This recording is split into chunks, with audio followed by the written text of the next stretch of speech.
Hey, welcome to Worth It Wednesday. Every Wednesday at Path for Growth, we send a principle worth learning, a question worth answering, and a recommendation worth taking. Today's principle is kind of a utilitarian definition of maturity because it says that maturity is the ability to retain optimism while losing naivety.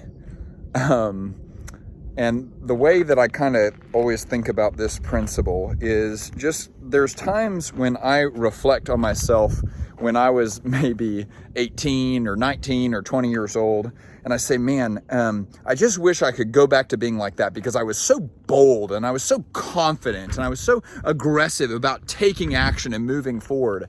And maybe there's some small occasions where that might be true, but in reality, more often than not, when I look back at when I was 18, 19, and 20, there were a lot of times where I wasn't really bold, aggressive, and confident. I was just really stupid. I had no clue what I was walking into, and so yes, I took action, but it was really because I was completely naive. I had no clue about the potential consequences or pitfalls or missteps that I could make in taking aggressive action. I also found that I didn't think through the way that my aggressive action could have implications for other people, and specifically the people that matter most to me. And so in many ways, I was immature, right? And now there's certainly still a lot of maturing that I need to do. I think maturity is probably a lifelong process, right? It takes a lifetime to figure out how to live a life, I think. But one of the things that I've learned as I've grown and as I've reflected is that when you lose naivety, right, when you stop being stupid and naive about the implications of your actions, well, there's one path that just makes you either incredibly paranoid or outrageously cynical, right? Where you just say, okay, I can't take any action. I can't move forward at all. I lack any boldness or faith at all because I'm now completely aware of the things that could go wrong.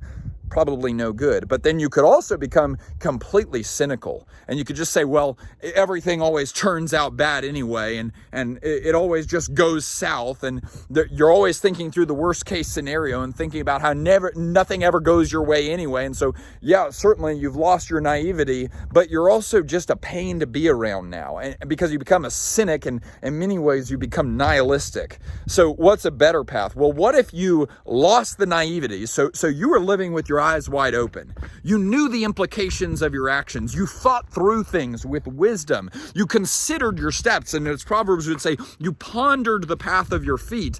But in the pondering of the path of your feet, in living with your eyes wide open, and being completely aware of the state of things, and living with your 2 feet grounded in reality, you didn't lose optimism. Not delusional optimism, realistic optimism. The ability to be hopeful, the ability to look forward, the ability to have faith, because faith is the assurance of things hoped for and the evidence of what we cannot see. And so you're saying, I don't have to see it all for me to believe in it, and I'm still going to move forward with confidence and boldness, but I'm not going to have to sacrifice my groundedness in reality to do that. I think that's maturity, because maturity is retaining optimism while losing naivety. Don't become outrageously paranoid to the degree that you can't take any action and you're an indecisive leader, because an indecisive leader isn't a leader. But also don't become cynical about your actions and about the world and about the way reality works. Become realistically optimistic, because that's the type of person that people want to follow. Let's go, let's go, let's go.